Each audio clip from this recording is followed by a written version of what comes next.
กราบสบายดีพี่น้องมื้อนี้เฮามาเก็บใบสะอมคือเก่าเนาะพี่น้องเนาะใบสะอมอืมภาษาบ้านเฮาก็นี่พี่น้องภาษาบ้านเฮาว่าเอิ้นใบกวนตีพี่น้องนี่ผักคะเนาะพี่น้องเนาะมื้อนี้เฮาสิมาเก็บผักคะเนาะพี่น้องเนาะนี่ผักคะเอาหลายๆนี่พี่น้องมัน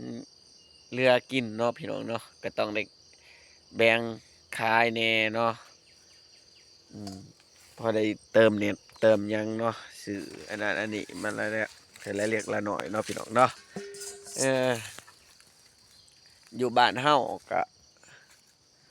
บ่มีหยังหลายพี่น้องบ่มีหยังหลายบ่มีหยังมากมายพี่น้องเอ้ยนี่นี่มีแต่ของเล็กๆน้อยๆพี่น้องหากินกินแล้วก็หาแล้วก็กินพี่น้องซ้ำนี่แหละ มื้อนี้สิไปแข่งกันเติมน้ำมันพี่น้องเอ้ยน้ำมันกับบ่มีพี่น้อง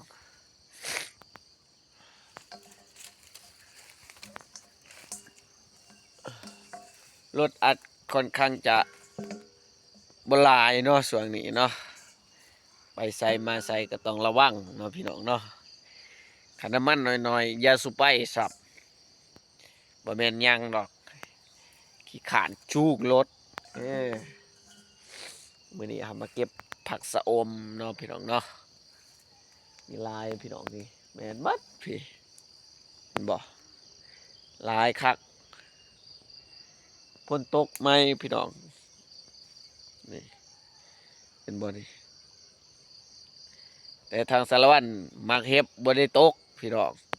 โอ้ยเวียงจันทน์ฝนทะลุหมดหลังคาทะลวงหมดเออบ่มีหยังพี่น้องเอ้ยมาพากให้มาชมเบิ่งเนาะว่าผักสะโอมบ้านเฮาเนาะบรรยากาศบ้านเฮาบ่มีหยังมากมายพี่น้องเอ้ยเออ